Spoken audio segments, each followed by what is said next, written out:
Hello friends, welcome to the channel JV and CIB made simple. स्वागत है आपका हमारे प्रैक्टिस सेशन नंबर 6 में INIFS का। फ्रेंड्स, इससे पहले मैंने आपको 5 वीडियोस प्रोवाइड किए थे जिसमें हम लोगों ने यूनिट 1 से लेकर यूनिट 18 तक सारे इंपॉर्टेंट क्वेश्चन के प्रैक्टिस किए हैं।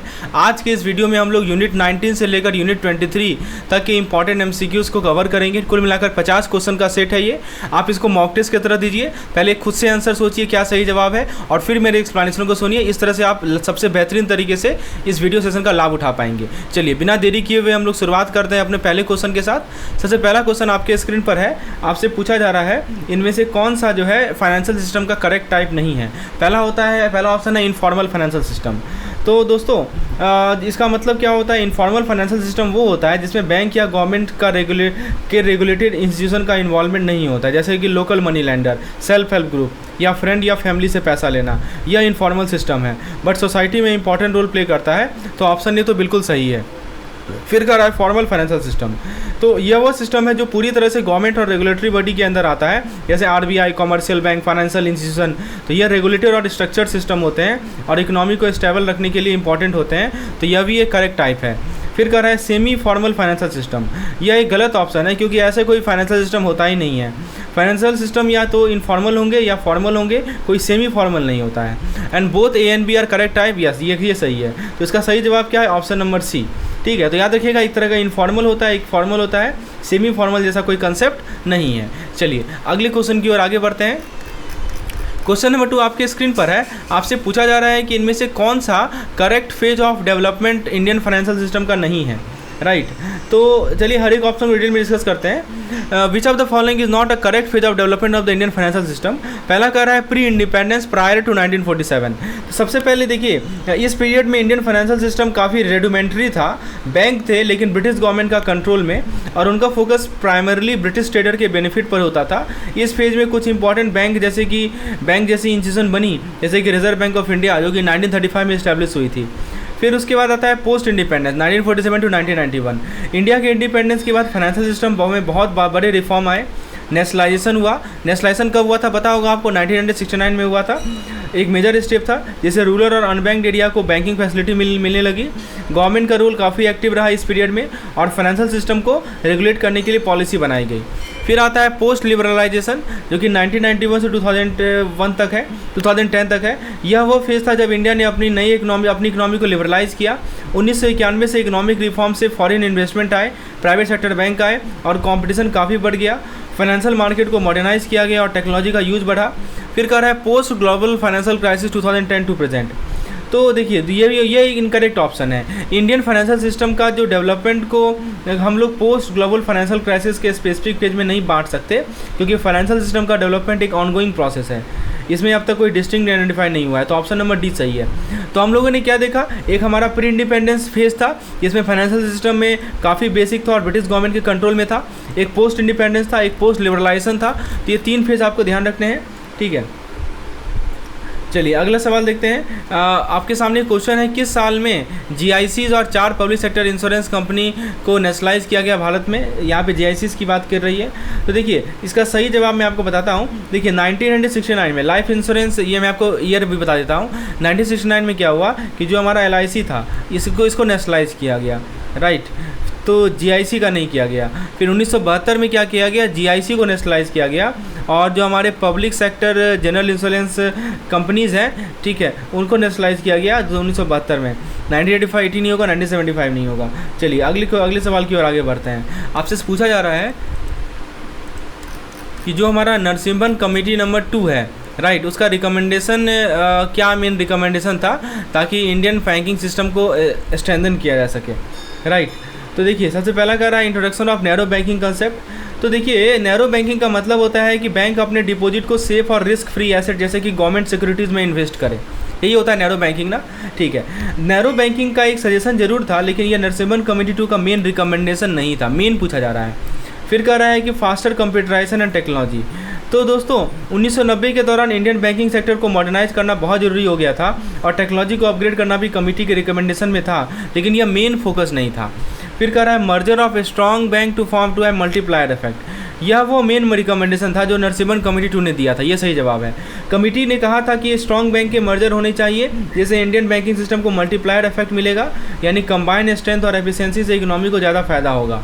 ऑप्शन डी कह रहा है क्रेडिट रेटिंग एजेंसी और स्टॉक एक्सचेंज का एस्टेब्लिशमेंट। तो यह इंपॉर्टेंट रिफॉर्म है, लेकिन यह नरसिम्हन कमेटी 2 की रिकमेंडेशन का मेन पार्ट नहीं है। तो चलिए फटाफट से एमसीक्यू के की पॉइंट को रिवाइज करते हैं।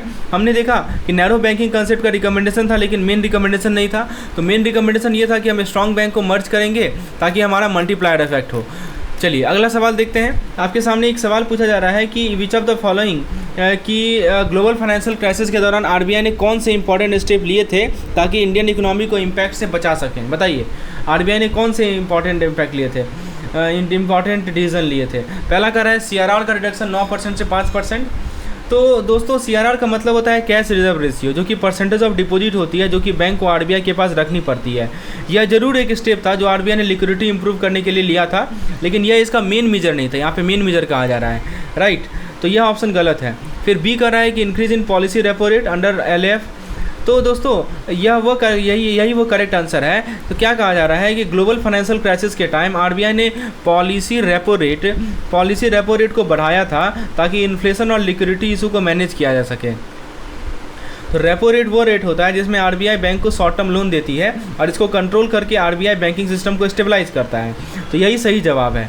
ऑप्शन सी कह रहा है कि raising the interest rate ceiling on the non resident repatriable deposit. तो आरबीआई ने नॉन रेजिडेंट डिपॉजिट पर कुछ चेंजेस किए थे, लेकिन यह ग्लोबल फाइनेंशियल क्राइसिस के इम्पैक्ट को मिटिगेट करने का प्राइमरी टूल नहीं था। तो यह ऑप्शन भी इनकरेक्ट है। Increase in SLR to 24%।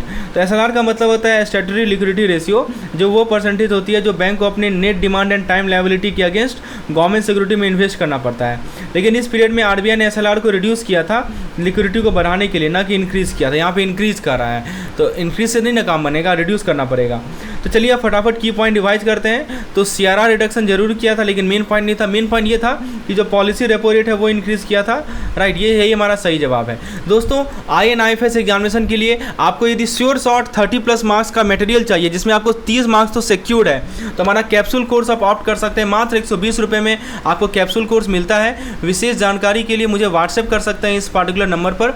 इसके अंदर दोस्तों मैं गारंटी लेता हूँ कि 30+ मार्क्स तो आना ही आना है। ये ट्राइड एंड टेस्टेड मेथड है फॉर लास्ट 2 एग्जामिनेशन। इसमें आपको मिलता है 1-लाइनर PDF, what to study PDF, quick revision module wise PDF, 1000 से ऊपर क्वेश्चंस मिलते हैं MCQs फॉर्मेट में, क्विजेस फॉर्मेट में प्रैक्टिस करने के लिए, जिसको आप कहीं भी अटेम्प्ट कर सकते हैं। और साथ ही साथ आपको मिलता है प्रीवियस ईयर क्वेश्चन का PDF। ये सभी चीज़ों को आप प्राप्त कर सकते हैं, मुझे व्हाट्सएप कर सकते हैं इस पार्टिकुलर नंबर पर। चलिए आगे बढ़ते हैं हम लोग अपने नेक्स्ट क्वेश्चन की ओर। क्वेश्चन नंबर 6 आपके स्क्रीन पर है। आपसे पूछा जा रहा है कि व्हाट स्टेप्स, यानी कि इंडियन गवर्नमेंट के बैंकिंग सेक्टर और फाइनेंशियल सिस्टम को स्ट्रेंथन करने के लिए लिया गया स्टेप से रिलेटेड ये क्वेश्चन है। तो क्या स्टेप लिया गया? पहला ऑप्शन कर रहा है कि increasing the deposit insurance cover from 1 lakh to 5 lakh. ठीक है, तो चलिए समझते हैं। देखिए बताया जा रहा है कि 1 लाख से, दोस्तों ये एक इंपॉर्टेंट स्टेप था। तो पहले अगर किसी बैंक में कोई फाइनेंशियल इशू होता था तो कस्टमर के मैक्सिमम 1 लाख ही इंश्योर होता था, लेकिन अब यह लिमिट बढ़ाकर 5 लाख कर दी गई है, राइट, जो कस्टमर के लिए एक बड़ा रिलीफ है। पर यह क्वेश्चन का करेक्ट आंसर नहीं है। फिर बी कह रहा है कि सेटिंग अप द NARCL।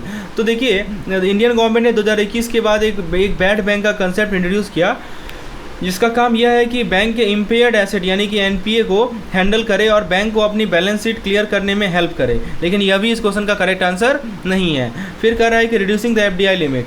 तो देखिए यह स्टेटमेंट गलत है। असल में इंडियन गवर्नमेंट ने इंश्योरेंस सेक्टर में FDI का लिमिट को इंक्रीज़ किया था, 49 से 74 किया था, राइट। इसीलिए ऑप्शन डी का रहा है इंट्रोड्यूसिंग द UPI। देखिए UPI एक रिवॉल्यूशन है इंडियन पेमेंट सिस्टम में। इसका लॉन्च 2016 में हुआ था और इसके थ्रू पेमेंट और सेटलमेंट काफ़ी सिंपल और फास्ट हो गया है डिजिटल बैंकिंग को बूस्ट करने में। तो दोस्तों इसका आपसे क्या पूछा गया है, which step were taken by the Indian government to strengthen the banking system. Actually question होना चाहिए नॉट टेकन, राइट। चलिए अगला सवाल की ओर आगे बढ़ते हैं। Let's move to the next question, question number 7 that we have. Question number 7 में आपसे पूछा जा रहा है कि बैंक का इकोनॉमी में प्राइमरी रोल क्या है। तो ऑब्वियस सी बात है, ये तो आपको बहुत सिंपल सा सवाल है। पहला कह रहा है कि providing inter temporal smoothing of risk. ठीक है, फिर कह रहा है कि देखिए प्राइमरी पूछा गया है ना, तो रिस्क स्मूथिंग तो काम तो है लेकिन प्राइमरी काम नहीं है। Allocating fund from saver to borrower, तो फंड को सेवर से बोरोवर तक एलोकेट करना भी बैंक का मेजर फंक्शन है, पर प्राइमरी रोल नहीं है। Offering insurance to depositor again unexpected consumption shock. तो दोस्तों ये भी प्राइमरी रोल होता है, ठीक है, तो ये ध्यान रखना है। चलिए आगे बात करते हैं। Let's see the next question, question number 8। ये सवाल पूछने की कम प्रोबेबिलिटी है। क्वेश्चन नंबर 8 है कि किसी भी आपसे सवाल ये पूछा जा रहा है दोस्तों कि स्केड्यूल बैंक से रिलेटेड है कि किसी बैंक को स्केड्यूल बैंक बनने के लिए मिनिमम पेड अप कैपिटल कितना होना चाहिए। चलिए, तो पहला ऑप्शन कर रहा है 10 लाख। तो दोस्तों यह अमाउंट काफ़ी बड़ा है लग रहा है, लेकिन वो मिनिमम कैपिटल नहीं है। 1 लाख तो ये भी नहीं है। सही जवाब है इसका 5 लाख, ठीक है। तो याद रखिएगा 5 lakh minimum paid up capital और रेज्ड फंड रिक्वायर्ड है स्केड्यूल बैंक के लिए। ये सभी सवाल किसी प्रकार से पूछे जाते हैं हर एक साल। चलिए अगला सवाल देखते हैं, question number 9। What is the minimum net worth required for private sector bank to be maintain all the time. यानी कि प्राइवेट सेक्टर बैंक को अपनी ऑपरेशन के दौरान मिनिमम नेट वर्थ कितनी मेंटेन करनी होती है। 100 करोड़। तो यह अमाउंट काफ़ी छोटा है और आरबीआई के नॉर्म्स के अकॉर्डिंग प्राइवेट सेक्टर बैंक को इससे ज़्यादा नेटवर्थ मेंटेन करना है। 50 करोड़ भी बहुत छोटा है। 500 करोड़, हाँ यह अमाउंट सही है। आरबीआई के गाइडलाइन के अकॉर्डिंग प्राइवेट सेक्टर बैंक को मिनिमम नेटवर्थ 500 करोड़ में मेंटेन करनी होती है। ये इसलिए यही हमारा क्या है, सही जवाब है। ये चीज़ तो आपको याद रहेगा।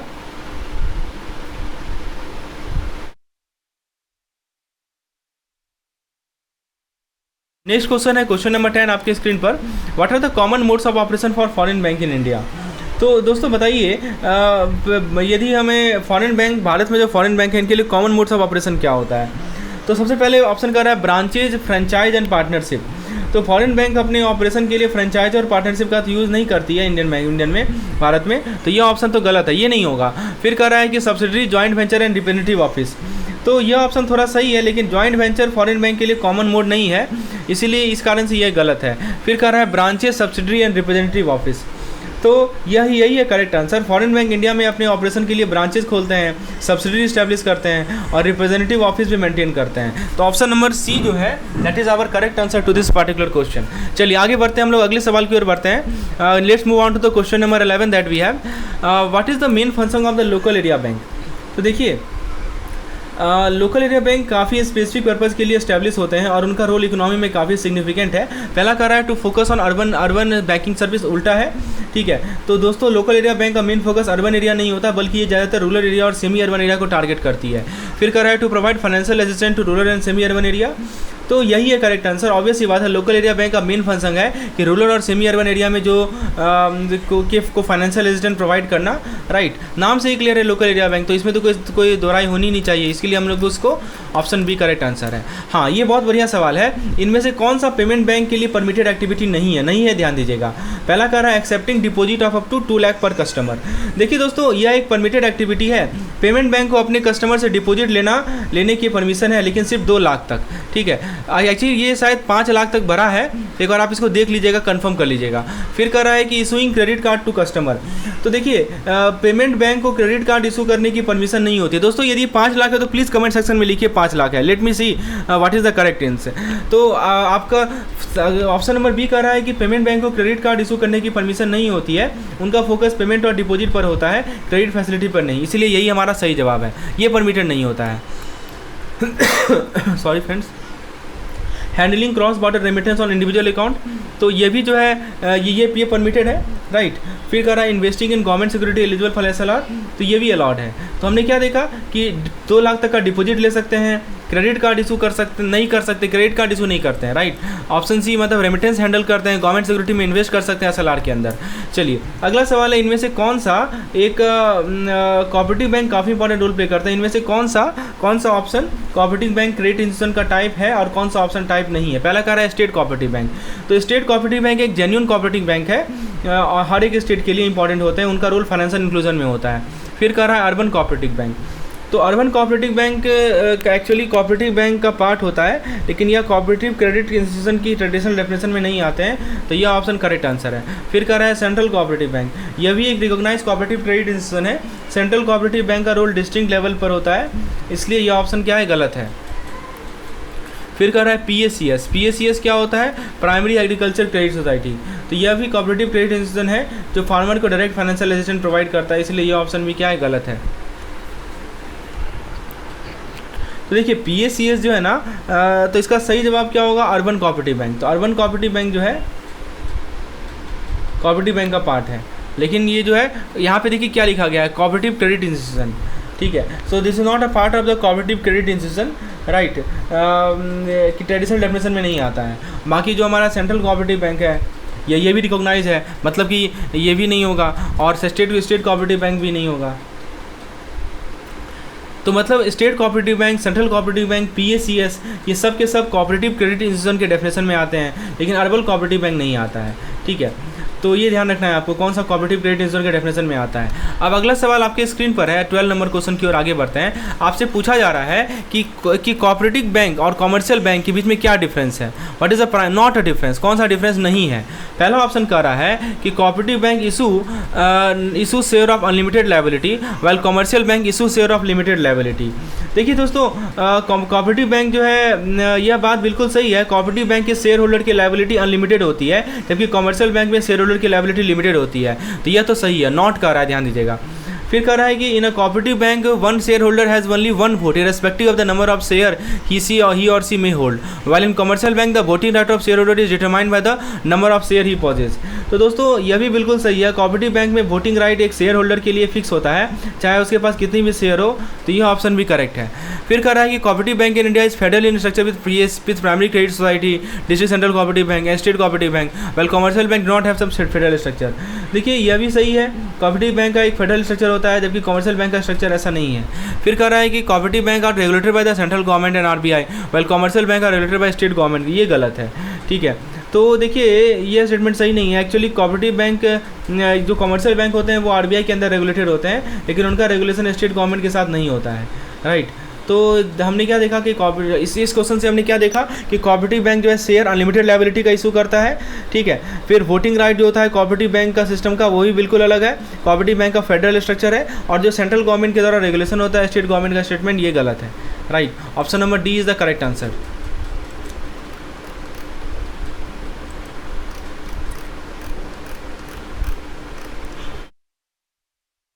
तो what is the next question, आपसे अगला सवाल पूछा जा रहा है कि which of the following is not a part of the payments ecosystem in India. पहला ऑप्शन कर रहा है cash transaction through physical coin and notes. देखिए दोस्तों, कैश ट्रांजेक्शन यानी क्या होता है, यह तो बिल्कुल सही है। कैश ट्रांजेक्शन में क्या होता है दोस्तों, हर पेमेंट इकोसिस्टम का एक ट्रेडिशनल पार्ट होता है। तो यह ऑप्शन क्या है, गलत है, नॉट पार्ट कर रहा है, ध्यान दीजिएगा, नॉट अ पार्ट। तो यह तो है, तो इसीलिए ये नहीं होगा। ट्रांजेक्शन एट ATM और बैंक, तो ट्रांजेक्शन और ATM यह भी इंपॉर्टेंट पार्ट है पेमेंट इकोसिस्टम का। ATM से विड्रॉल या डिपॉजिट करना भी इस इकोसिस्टम का हिस्सा है। फिर कह रहा है use of debit and credit card, तो यह भी पेमेंट इकोसिस्टम का इंटीग्रल पार्ट है। आजकल हम डेबिट या क्रेडिट कार्ड का इस्तेमाल करते हैं, बहुत आसानी से ट्रांजेक्शन करते हैं। फिर कह रहा है मोबाइल पेमेंट ई वॉलेट, तो दोस्तों यह ऑप्शन दिया गया है, इसका यह गलत है, क्योंकि mobile payment including e wallet जो है एक्चुअली इंडिया के पेमेंट इकोसिस्टम का पार्ट है, राइट। तो यहाँ पे सब के सब सिस्टम जो है, इसमें नन ऑफ दीज एक ऑप्शन रहे तो ज़्यादा सही रहेगा। चलिए अगला क्वेश्चन नंबर 16 की ओर बढ़ते हैं। इनमें से कौन सा इलेक्ट्रॉनिक फंड ट्रांसफर सिस्टम का पार्ट नहीं है। इलेक्ट्रॉनिक फंड ट्रांसफर, ध्यान दीजिएगा। पहला ऑप्शन कर रहा है NECS। देखिए NECS यह बिल्कुल सही ऑप्शन है। NECS को फंड ट्रांसफर के लिए यूज किया जाता है, और यह इंडिया का एक recognise electronic fund transfer system है। RECS रिकॉग्नाइज ECS, तो ये ऑप्शन भी सही है। ECS यह भी एक करेक्ट ऑप्शन है। और फिर कह रहा है EFT, दोस्तों यह भी बिल्कुल सही है। तो इसका मतलब कि यह है कि स्टेटमेंट भी गलत है, राइट। मतलब कि इनमें से सारा का सारा जो है हमारा इलेक्ट्रॉनिक फंड ट्रांसफर का पार्ट है। चलिए अगला सवाल देखते हैं। विच of the following is not correct regarding the NPCI and it product. NPCI यानी national payment corporation of India, और इसके प्रोडक्ट के रिगार्डिंग कौन सा स्टेटमेंट जो है वहाँ पे यहाँ पे गलत है, ये पूछा जा रहा है आपसे।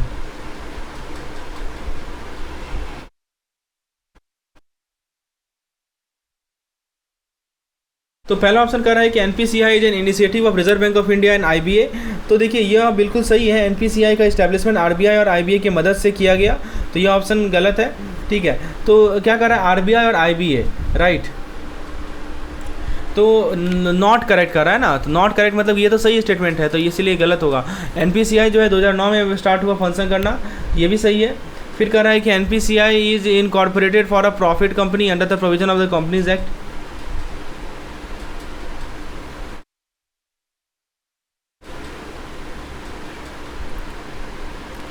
तो क्या कर रहा है दोस्तों कि NPCI जो है, यह स्टेटमेंट गलत है। NPCI एक्चुअली एक नॉट फॉर प्रॉफिट कंपनी है, यहाँ लिखा है फॉर प्रॉफिट। तो NPCI क्या है, नॉट फॉर प्रॉफिट कंपनी है, ठीक है, जो कि section 25 of the companies act 1956 में आता है, और अब 2013 का सेक्शन 8 में आ गया है। इसलिए यह स्टेटमेंट क्या है, यही हमारा सही आंसर होगा, option C. Rupees support the issuance of debit credit and prepaid card, हाँ ये भी सही है। चलिए क्वेश्चन नंबर 19 की ओर आगे बढ़ते हैं। Let's move on to the question number 19 that we have. Question number 19 में आपसे पूछा जा रहा है कि which of the following statement is not correct regarding the NARCL। तो NARCL के रिगार्डिंग कौन सा स्टेटमेंट जो है वो गलत है, आपसे पूछा जा रहा है, बताइए। NARCL समझते हैं ना, national asset reconstruction company, right, reconstruction company limited. पहला ऑप्शन क्या कर रहा है कि NARCL was announce in the union budget 21-22 to house bad loan of 500 crore and above. हाँ, तो यह बिल्कुल सही है। NARCL को 2021-22 के यूनियन बजट में बैड लोन मैनेज करने के लिए अनाउंस किया गया। बी कर रहा है कि NARCL will have dual structure consisting of an AMC and an ARC। तो दोस्तों ये भी ऑप्शन जो है NARCL का डुअल स्ट्रक्चर होगा, इसमें AMC रहेगा यानी एसेट मैनेजमेंट कंपनी, और ARC यानी एसेट रिकंस्ट्रक्शन कंपनी, दोनों रहेंगे, राइट। तो ये भी सही ऑप्शन है, ऑप्शन बी भी करेक्ट है। फिर ऑप्शन सी कर रहा है कि NARCL is entirely owned and control by the private sector bank. तो दोस्तों आपको पता होना चाहिए कि यह स्टेटमेंट गलत है। NARCL में 51% जो ऑनरशिप होता है वो पब्लिक सेक्टर बैंक का होता है, ठीक है। तो इसीलिए यह ऑप्शन जो है वो गलत है, option number C is wrong. Option D क्या कर रहा है कि NARCL will be capitalise through equity from bank and NBFC। मतलब ये ऑप्शन क्या कर रहा है दोस्तों कि NARCL, ये भी सही ऑप्शन है, NARCL को बैंक और NBFC से इक्विटी के जरिए कैपिटलाइज किया जाएगा, राइट। तो एक बार की पॉइंट रिकॉल कर लेते हैं। आपको पता होना चाहिए कि NARCL का अनाउंसमेंट 21-22 के यूनियन बजट में हुआ। फिर NARCL का डुअल स्ट्रक्चर AMC और ARC का होगा। NARCL में 51% ऑनरशिप पब्लिक सेक्टर बैंक का है।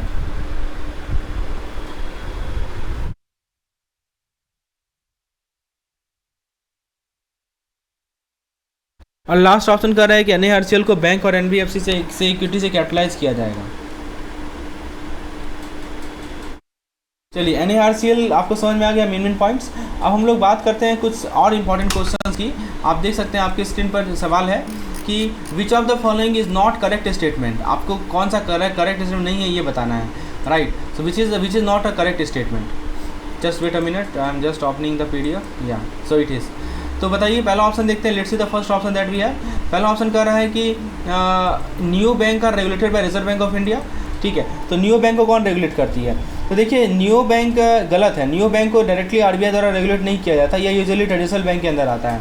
तो RBI नहीं रेगुलेट करते न्यू बैंक को। कौन रेगुलेट करता है? जो हमारी बैंक्स हैं वो रेगुलेट करती हैं। फिर कह रहा है RRB enjoy schedule status if they satisfy the prescribe norm. तो RRB जो है, तो यह ऑप्शन भी सही, बिल्कुल सही है। यदि RRB प्रिस्क्राइब नॉर्म्स को सेटिस्फाई करते हैं तो उनके लिए शेड्यूल स्टेटस मिल सकता है।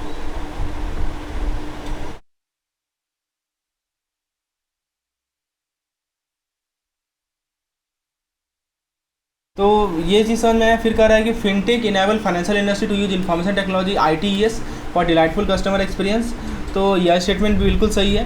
फिनटेक ने फाइनेंशियल सर्विस को टेक्नोलॉजी के जरिए बेहतर बनाने में मदद की है। फिर कह रहा है कि payment and settlement system 2007 was listed August 2008। तो यह स्टेटमेंट भी गलत है क्योंकि एक्चुअली में यह एक्ट दिसंबर 2007 में लेजिस्लेटेड हुआ था और इसका रेगुलेशन अगस्त 12 2008 से लागू हुए।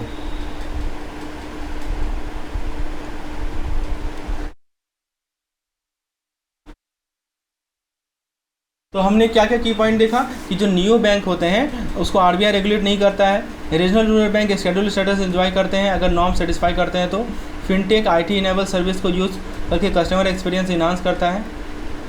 और पेमेंट एंड सेटलमेंट सिस्टम 2007 दिसंबर 2007 में लेजिस्लेट हुआ था।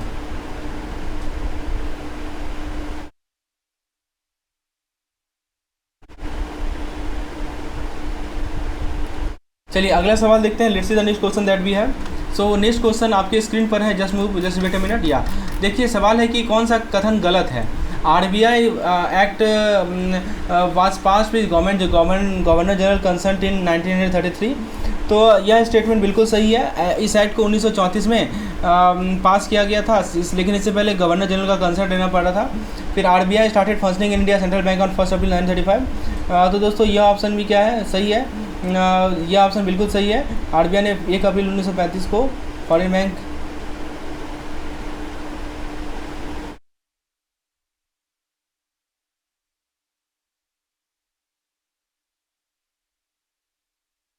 तो बताइए ये तो ठीक है। ऑप्शन सी क्या कर रहा है कि reserve bank of India cease to be the central bank of Burma in 1948। तो ये स्टेटमेंट गलत है। आरबीआई ने 1942 में, 1948 नहीं 1942 में बर्मा का सेंट्रल बैंक होने का स्टेटस खोया था। तो ये गलत है, यही हमारा आंसर होगा। The government of India nationalise RBI in 1 April 1 August 1949 under the Reserve bank of India. ये क्या लगता है? तो ये स्टेटमेंट याद रखिएगा, 1 जनवरी 1949 को रिजर्व बैंक ऑफ इंडिया ने ट्रांसफर ऑफ प्रॉपर्टीज बैक।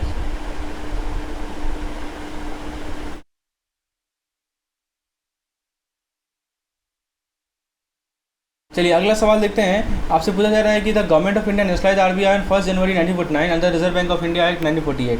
तो यह स्टेटमेंट क्या लगता है? बिल्कुल सही है। तो हमने क्या क्या की पॉइंट देखे कि पहला की पॉइंट ये देखा हमने कि जो हमारा आरबीआई एक्ट 1934 है उसमें देखा कि गवर्नर जनरल के कंसेंट के साथ 1933 में भी 1933 में पास हुआ था। ये स्टेटमेंट गलत है। फिर कह रहा है कि आरबीआई ने 1 अप्रैल 1935 को से सेंट्रल बैंकों को काम शुरू किए थे। यह भी आपका सही है। फिर कह रहा है कि आरबीआई ने 1942 में बर्मा का सेंट्रल बैंक होने का स्टेटस खोया था और आरबीआई को 1 अप्रैल 1949 को नेशनलाइज किया गया। ये सभी की पॉइंट्स याद रखें आप आरबीआई के बारे में। क्वेश्चन नंबर 22 आपके स्क्रीन पर पूछा जा रहा है, इनमें से कौन सा कथन जो है गलत है? तो पहला ऑप्शन कह रहा है कि जो हमारा सेंट्रल बोर्ड ऑफ डायरेक्टर है, फर्स्ट ऑप्शन है कि जो सेंट्रल बोर्ड ऑफ डायरेक्टर हैं रिजर्व बैंक ऑफ इंडिया, उसके अंदर गवर्नर आते हैं, 4 डिप्टी गवर्नर से ज़्यादा नहीं होंगे, डायरेक्टर होते हैं जो कि सेंट्रल गवर्नमेंट के साथ नेगोशिएट करते हैं। एंड तो वो let's see what are the option.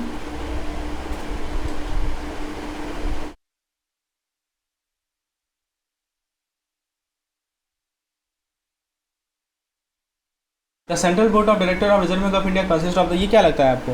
तो देखिए सेंट्रल बोर्ड ऑफ गवर्नर जो डायरेक्टर होते हैं रिजर्व बैंक ऑफ इंडिया में, उसके अंदर गवर्नर होंगे, 4 डिप्टी गवर्नर से ज़्यादा नहीं होंगे, डायरेक्टर होंगे जो कि जनरल गवर्नर के द्वारा नॉमिनेट किए गए हैं, और director and 2 government officer nominated by the central government.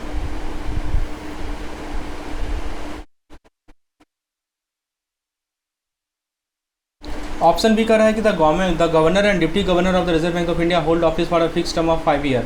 क्या लगता है? 5 ईयर के फिक्स टर्म के लिए होल्ड करते हैं। तो देखिए ये कह रहा है कि यह स्टेटमेंट गलत है। एक्चुअली में गवर्नर और डिप्टी गवर्नर को रिअपॉइंटमेंट के लिए एलिजिबल होते हैं, राइट। यहाँ लिखा है नॉट एलिजिबल फॉर रिअपॉइंटमेंट, ये गलत है, ये वर्ड गलत है। फिर कह रहा है कि सेक्शन 9 जो है आरबीआई एक्ट का, वो कॉन्स्टिट्यूशन और मेंबरशिप के लिए से डील करता है, ठीक है। तो क्या लगता है आपको? तो देखिए ये स्टेटमेंट बिल्कुल सही है। लोकल बोर्ड का स्ट्रक्चर और मेंबरशिप यही डिस्क्राइब किया गया है। फिर कहता है कि central government has authority to remove the governor, deputy governor and other director or any member of the local board from office. तो कह रहा है कि यह स्टेटमेंट सही है, सेंट्रल गवर्नमेंट को ये अथॉरिटी होती है। तो हमने क्या देखा कि सेंट्रल बोर्ड ऑफ डायरेक्टर का structure governor, deputy governor,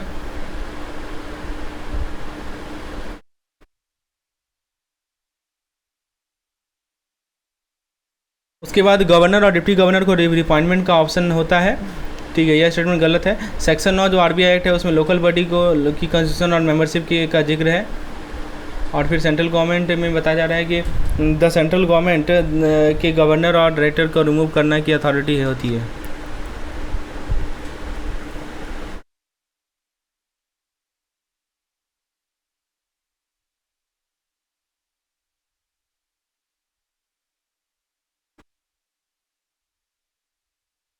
number question आपके स्क्रीन पर है। विच of the following is not a correct statement based on the information provided. कौन सा कथन जो है वो गलत है आपसे पूछा जा रहा है। तो पहला ऑप्शन क्या कर रहा है कि currency note issued by Reserve bank of India are legal tender at any place in India and are guaranteed by the central government. क्या लगता है ये ऑप्शन आपको? तो ये ऑप्शन इसमें बिल्कुल सही है। आरबीआई के द्वारा इशू किया गया करेंसी नोट और हर जगह लीगल टेंडर होता है और इनकी गारंटी सेंट्रल गवर्नमेंट देती है। फिर बी कह रहा है कि reserve bank of India has authority to reissue bank note that are torn, defaced or excessively soiled. तो दोस्तों यह स्टेटमेंट गलत है। आरबीआई को टॉर्न या एक्सेसिवली सॉइल्ड बैंक नोट को रीइशू करने की परमिशन नहीं है। फिर क्वेश्चन नंबर सी क्या कर रहा है?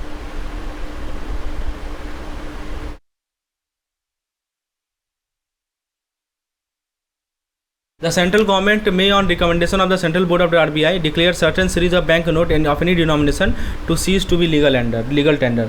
बिल्कुल सही बात है, ठीक है। तो यह स्टेटमेंट बिल्कुल सही है। सेंट्रल बैंक कुछ सीरीज के बैंक नोट के लीगल टेंडर को होने से रोक सकता है। फिर कह रहा है option number D, the asset of issue department of the RBI include gold coin, gold billion, foreign security, रूपी कॉइन। क्या लगता है? तो दोस्तों यह स्टेटमेंट भी गलत भी सही है। आरबीआई के इशू नोट्स डिपार्टमेंट के एसेट इन चीज़ों को इंक्लूड करती है। Let's move on to question number 24। आपसे पूछा गया है कि एनबीएफसी कैन कमेंस, और आपसे कौन सा करेक्ट नहीं है ये पूछा जा रहा है। तो एनबीएफसी कैन कमेंस और carry on business without obtaining a certificate of registration from the Reserve bank of India. क्या लगता है आपको ये ऑप्शन? तो क्या एनबीएफसी ऐसे ही अपना ऑपरेशन स्टार्ट कर सकते हैं? तो ये ऑप्शन जो है बिल्कुल गलत है। एनबीएफसी को अपने बिजनेस शुरू करने के लिए रजिस्ट्रेशन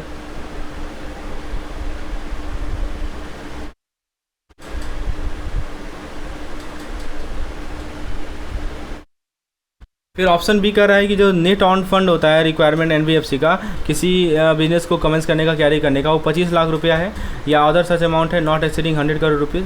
तो देखिए जो नेट ऑन फंड रिक्वायरमेंट है एनबीएफसी का, तो यह स्टेटमेंट बिल्कुल सही है। आरबीआई के गाइडलाइन के अकॉर्डिंगली एनबीएफसी को यह फंड रिक्वायरमेंट फुलफिल करनी होती है।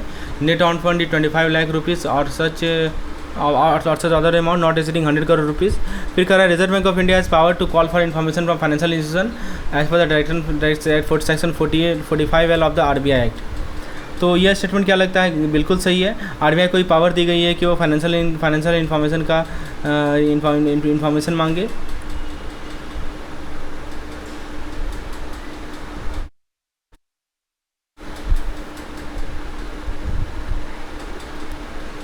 और ऑप्शन डी क्या कर रहा है कि non banking financial company are not required to furnish statement or information required by the RBI under section 40M। ये गलत है, ठीक है।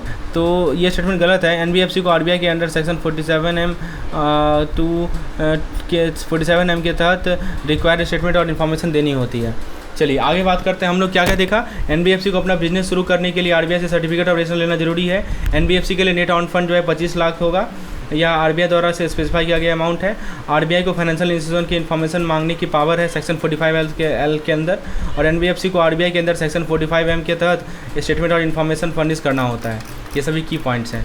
चलिए अगला सवाल देखते हैं। अगला सवाल आपकी स्क्रीन पर है। The RBI is exempted from paying income tax और super tax on any of it income profit. क्या लगता है ये ऑप्शन? तो ये ऑप्शन बिल्कुल सही है। आरबीआई को अपने इनकम प्रॉफिट या गेन पर इनकम टैक्स या सुपर टैक्स नहीं देना पड़ता है, ठीक है, ये ध्यान रखना है। उसके बाद कह रहा है कि the bank rate at which RBI is prepare to buy or discount bill of exchange or other commercial paper must be publish by RBI. तो देखिए दोस्तों ये स्टेटमेंट जो है सही है। आरबीआई अपना bank rate time to time publish करता है। फिर RBI can place in liquidation by the order of central government as per the companies act. तो क्या कह रहा है कि यह स्टेटमेंट गलत है। आरबीआई को कंपनीज एक्ट के अंदर लिक्विडेशन में नहीं डाला जा सकता। आरबीआई एक्ट का जो सेक्शन नंबर 59 है ना, इसके अकॉर्डिंग आरबीआई को सिर्फ सेंट्रल गवर्नमेंट के ऑर्डर पर ही लिक्विडेशन में डाला जा सकता है। फिर कह रहा है कि schedule 1 of the RBI act demarcate the country into 4 different territory, right. तो क्या लगता है ये ऑप्शन सही है? एक्ट के शेड्यूल 1 में देश को 4 अलग टेरिटरी में बांटा गया है। तो करेक्ट आंसर है इसका ऑप्शन नंबर सी। तो हमने क्या देखा कि आरबीआई का इनकम टैक्स और सुपर टैक्स का एग्जाम्पशन है। आरबीआई अपना bank rate time to time publish करता है। आरबीआई को कंपनीज एक्ट के अंदर लिक्विडेशन में नहीं डाला जा सकता। यह स्टेटमेंट गलत है। फिर क्या कर रहा है? नेक्स्ट क्वेश्चन 26 नंबर क्वेश्चन आपसे पूछा जा रहा है कि इनमें से कौन सा कथन जो है गलत है। पहला कह रहा है कि अब banking company means any company engage in manufacturing of goods or carry on trade and accept deposit of money from the public for the purpose of financing. तो क्या लगता है ये ऑप्शन आपको?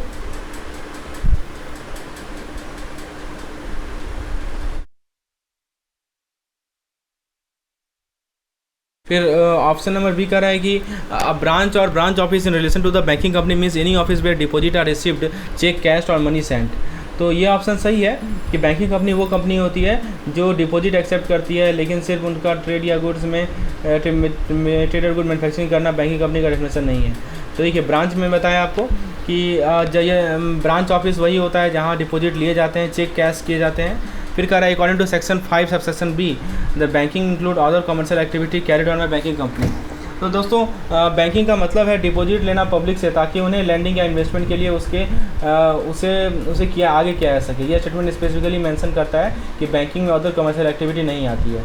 फिर कह रहा है सेक्शन 6 जो आरबीआई एक्ट का है उसके अंदर लिस्ट होता है various form of business in which banking company may do in addition to the business of banking.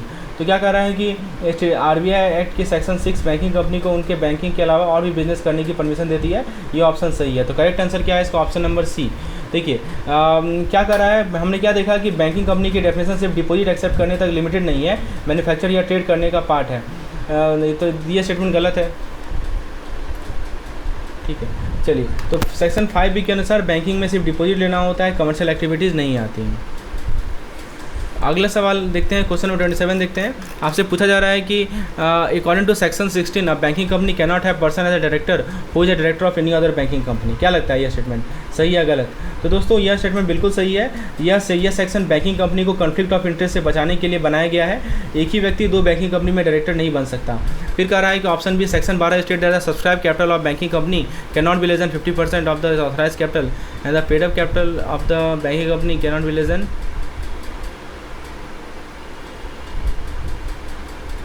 तो देखिए सेक्शन 12 क्या कहता है वो समझिए। सेक्शन 12 कहता है कि subscribe capital of banking company can not be less than 50% of the authorise capital and the paid up capital can not be less than 50%। तो यह ऑप्शन थोड़ा कंफ्यूजिंग है। इसमें कहना चाह रहा है कि सब्सक्राइब कैपिटल ऑथराइज कैपिटल का 50% से कम नहीं होता है, जो सही है। लेकिन पेड अप कैपिटल के लिए यह कहना गलत है कि यह भी 50% से कम नहीं होना चाहिए। एक्चुअली पेड अप कैपिटल की minimum requirement half of subscribe capital होनी चाहिए। तो यह ऑप्शन सही आंसर है, मतलब यही गलत है, आपसे यही पूछा गया नॉट। ऑप्शन सी देखते हैं। सेक्शन 17 के अनुसार हर एक बैंकिंग कंपनी एक रिजर्व फंड क्रिएट करेगा जिसको स्टैट्यूटरी रिजर्व फंड बोलते हैं और उसमें अपने प्रॉफिट का 20% ट्रांसफर करेगा। यह स्टेटमेंट बिल्कुल सही है। फिर सेक्शन 19 के अनुसार बैंकिंग कंपनी जो है सब्सिडी कंपनी नहीं बना सकता except to take any one or more form business. तो यह स्टेटमेंट भी सही है। बैंकिंग कंपनी को अपनी सब्सिडी सिर्फ उन्हीं बिजनेस पे के लिए फॉर्म करनी चाहिए, परमिशन है, क्योंकि सेक्शन 6 में मेंशन्ड है। राइट, तो इसका सही जवाब क्या है? ऑप्शन नंबर बी हमारा क्या है इसका सही जवाब, 27 ऑप्शन नंबर बी। चलिए आगे बढ़ते हैं हम लोग क्वेश्चन नंबर 28 की ओर। और क्वेश्चन नंबर 28 में आपसे क्या पूछा जा रहा है आइए देखते हैं। आपसे पूछा जा रहा है कि RBI में कैंसिल अ बैंकिंग, और कौन सा कथन गलत है ये पूछा जा रहा है कि RBI जो है अपना बैंकिंग लाइसेंस कैंसिल कर सकती है if the bank ceases to carry on banking business in India or fail to comply with the condition impose by the act. क्या लगता है? बिल्कुल सही बात है। RBI को ये पावर दी गई है कि वो बैंकिंग लाइसेंस कैंसिल कर सकता है अगर बैंक अपना बैंकिंग बिजनेस बंद कर दे या RBI की कंडीशन को फॉलो नहीं करता है। फिर कह रहा है सेक्शन 23 के अंदर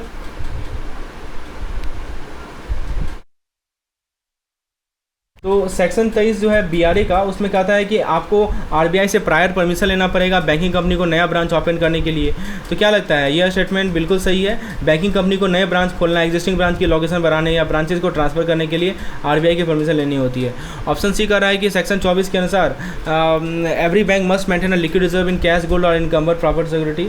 तो दोस्तों ये कह रहा है कि यह स्टेटमेंट गलत है, क्योंकि सेक्शन 24 के अनुसार बैंक को अपने डिमांड और टाइम लायबिलिटी का 25% लिक्विड रिजर्व लेना चाहिए।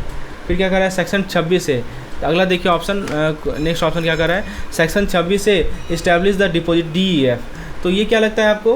तो यह ऑप्शन जो है स्टेटमेंट सही है। इसके अकॉर्डिंगली अगर किसी अकाउंट को 10 साल तक ऑपरेट नहीं किया गया तो या डिपॉजिट 10 साल तक अनक्लेम्ड है तो RBI को उस अमाउंट को DEF में ट्रांसफ़र करना होगा। तो हमने क्या देखा? इसका करेक्ट आंसर ऑप्शन सी देखा। राइट, तो एक बार समराइज़ कर लेते हैं। तो RBI बैंकिंग लाइसेंस को कैंसिल करता है। सेक्शन 23 के अनुसार नए ब्रांचेस खोलने के लिए RBI परमिशन लेनी होती है। फिर कह रहा है कि सेक्शन 24 ऑफ द और सेक्शन 26 का हमने देखा। राइट, फिर नेक्स्ट क्वेश्चन है कि कौन सा कथन गलत है। पहला ऑप्शन कह रहा है कि DFI is in India plays a significant role in providing long term credit contributing to the capital formation. क्या लगता है ये स्टेटमेंट? तो देखिए दोस्तों ये स्टेटमेंट बिल्कुल सही है। DFI का काम है लॉन्ग टर्म क्रेडिट देना, जो कि कैपिटल फॉर्मेशन के लिए ज़रूरी है। फिर कह रहा है IFCI was first DFI in India. तो देखिए ये स्टेटमेंट भी सही है। IFCI इंडिया का पहला DFI था जो कि 1948 में इस्टेब्लिश हुआ था और इसके बाद स्टेट फाइनेंशियल कॉर्पोरेशन SFC भी बने थे। फिर कह रहा है कि the power to regulate financial institution were made available to Reserve bank of India in 1964 and the definition of the term financial institution were made precise. तो यह कह रहा है कि यह भी स्टेटमेंट सही है। RBI को फाइनेंशियल इंस्टीट्यूशन को रेगुलेट करने की पावर 1964 में दी गई और 1974 में RBI एक्ट में अमेंडमेंट से फाइनेंशियल इंस्टीट्यूशन का डेफिनेशन भी प्रिसाइज किया गया। फिर ऑप्शन डी कह रहा है कि NAFED was set up in 2021। तो NAFED को यह स्टेटमेंट गलत है। आपके इन्फॉर्मेशन के हिसाब से NAFED की इस्टेब्लिशमेंट की बात नहीं हुई है। राइट, तो हमने क्या देखा? DFI का रोल है कि लॉन्ग टर्म क्रेडिट देना और इकोनॉमिक ग्रोथ में कंट्रीब्यूट करना। IFCI 1948 में इस्टेब्लिश हुआ था और SFC ने 1951 में। फिर कह रहा है कि RBI को फाइनेंशियल इंस्टीट्यूशन को रेगुलेट करने की पावर 1964 में मिली थी और 1974 में डेफिनेशन को प्रिसाइज किया गया। ये चार चीज़ें हमें ध्यान रखनी है इस क्वेश्चन में। अगला सवाल है कि RBI जो है कौन सा कथन गलत है। RBI का जो एक्ट 1934 का है वो डिक्टेट करता है जिस मैनर में RBI ऑर्गेनाइज करेगी, अपने आप को ऑपरेट करेगी, जबकि BRA एक्ट जो है स्पेसिफाई करता है लेजिस्लेशन को, रूल्स को।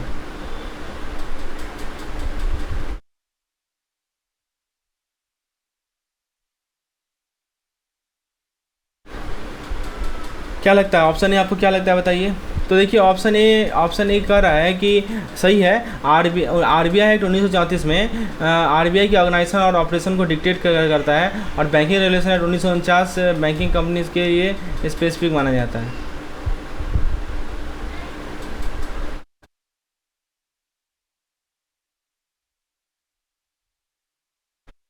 फिर ऑप्शन बी क्या कर रहा है, तो ऑप्शन ए तो सही है। ऑप्शन बी कह रहा है कि banking regulation act 1949 had made applicable to cooperative bank through an amendment in 1965। तो अमेंडमेंट हुआ था क्या, सही है। कोऑपरेटिव बैंक को बैंकिंग रेगुलेशन एक्ट के अंडर 1965 में लाया गया, और 2020 के अमेंडमेंट ने आरबीआई का कंट्रोल और भी एक्सपेंड कर दिया।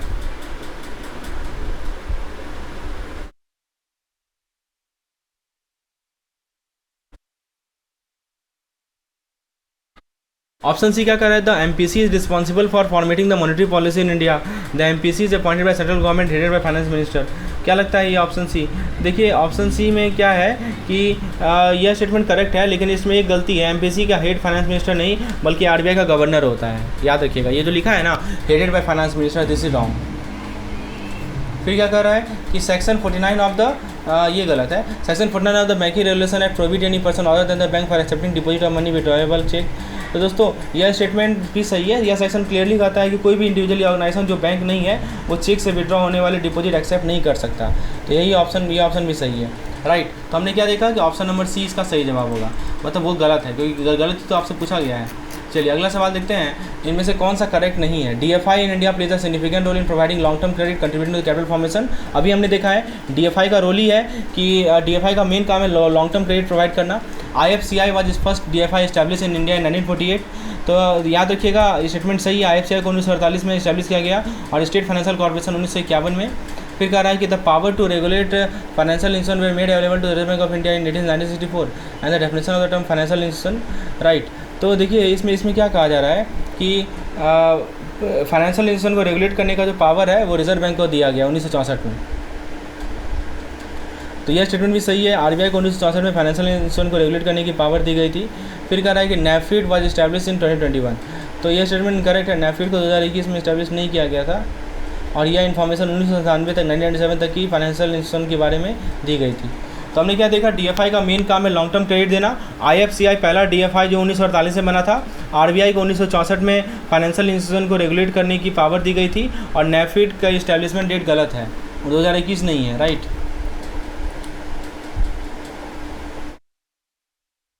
चलिए अगला सवाल देखते हैं हम लोग, इनमें से कौन सा कथन गलत है। बीआरए 1949 को पहले बैंकिंग कंपनीज एक्ट माना जाता था और बाद में इसका नामीकरण चेंज के नाम बदला गया। क्या लगता है यह स्टेटमेंट जो है सही है। यह act originally banking company act के नाम से जाना जाता था। ऑप्शन बी कह रहा है the act prohibit non banking company from accepting deposit repayable on demand. यह स्टेटमेंट भी सही है। इस एक्ट का मकसद है बैंकिंग प्रैक्टिस को रेगुलेट करना और नॉन बैंकिंग कंपनी को इससे बचाना। तो ये ऑप्शन भी सही है। ऑप्शन सी कह रहा है the act apply to all type of cooperative society including PSCS and cooperative land mortgage bank. तो देखिए यह स्टेटमेंट गलत है। बैंकिंग रेगुलेशन एक्ट 1949 जो है ना वो कुछ स्पेसिफिक टाइप की कोऑपरेटिव सोसाइटी पर लागू होती है, और ये पीएसीएस यानी प्राइमरी एग्रीकल्चर क्रेडिट सोसाइटी और कोऑपरेटिव लैंड मॉर्गेज बैंक पर लागू नहीं होती है। फिर डी कह रहा है कि act was enacted to bring all institution that receive deposit repayable on demand or otherwise for lending or investment within scope. ये स्टेटमेंट सही है। तो देखिए हमने क्या देखा, अभी बैंकिंग रेगुलेशन एक्ट 1949 को पहले बैंकिंग कंपनीज एक्ट कहा जाता था। यह एक्ट नॉन बैंकिंग कंपनी को demand and repayable deposit accept करने से रोकता है। यह एक्ट सभी टाइप की कोऑपरेटिव सोसाइटी पर नहीं लागू होता। यह एक्ट उन सभी इंस्टीट्यूशन को रेगुलेट करने के लिए बनाया गया है जो डिपॉजिट लेते हैं। ये था हमारा 32 नंबर ऑप्शन। आप 33 की ओर आगे बढ़ते हैं। आपसे पूछा जा रहा है कि कौन सा स्टेटमेंट गलत है।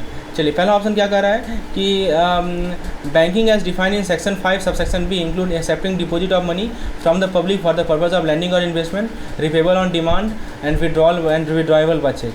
तो क्या कर रहा है दोस्तों कि मतलब कि पब्लिक से डिपॉजिट लेना जिनका यूज लैंडिंग या इन्वेस्टमेंट के लिए होता है, जो डिमांड पर या किसी और तरीके से वापस किया जा सकता है, और चेक ड्राफ्ट या ऑर्डर के थ्रू विड्रॉ किया जा सकता है। यह स्टेटमेंट बिल्कुल सही है। यह बैंक का फंडामेंटल डेफिनेशन है।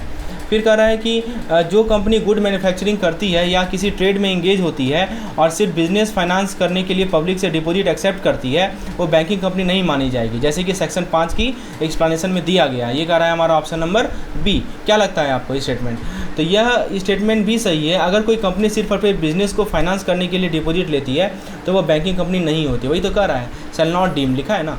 फिर कह रहा है कि सेक्शन 6 बैंकिंग कंपनीज में को बैंकिंग के अलावा दूसरे बिजनेस करने की भी इजाज़त देती है, जैसा कि फॉरेन एक्सचेंज का बाइंग और सेलिंग और सेफ डिपॉजिट वॉल्ट प्रोवाइड करना। क्या लगता है सेक्शन 6? यह स्टेटमेंट भी सही है। यह एक्ट बैंकिंग कंपनी को डाइवर्स बिजनेस एक्टिविटी की परमिशन देती है। फिर आगे हम लोग ऑप्शन डी की ओर बढ़ते हैं। इसमें कह रहा है कि द बैंकिंग रेगुलेशन एक्ट, यानी कि बैंकिंग रेगुलेशन एक्ट 1949 को पहला बैंकिंग कंपनी एक्ट कहते हैं और बाद में इसका रिनेम किया गया। ये भी सही है, राइट। चलिए अगला सवाल देखते हैं। और भी कुछ सेक्शन दिया हुआ है, सेक्शन 11, सेक्शन 12, सेक्शन 17, सेक्शन 19। आइए क्वेश्चन के माध्यम से देखते हैं। पहला क्वेश्चन कह रहा है कि सेक्शन 11 के पहला क्वेश्चन है कि कौन सा कथन गलत है। पहला ऑप्शन है कि सेक्शन 11 के अकॉर्डिंग अगर बैंकिंग कंपनी 16 सितंबर 1962 के बाद इस्टेब्लिश हुई है तो उसकी पेड अप कैपिटल और रिजर्व की टोटल वैल्यू 5 लाख से कम नहीं होनी चाहिए। लेकिन यह स्टेटमेंट सही नहीं है। क्योंकि देखिए, क्योंकि ऐसा इसलिए है क्योंकि सेक्शन 11 फिक्स अमाउंट नहीं बताता, बल्कि मिनिमम अमाउंट स्पेसिफाई करता है, जो कि बैंक के नेचर को और बिजनेस लोकेशन पे डिपेंड करता है। ठीक है। फिर कह रहा है कि सेक्शन 12 कहता है कि बैंकिंग कंपनी का सब्सक्राइब कैपिटल ऑथराइज कैपिटल का 50% से कम नहीं होना चाहिए और पेड अप कैपिटल भी सब्सक्राइब कैपिटल का 50% से कम नहीं होना चाहिए।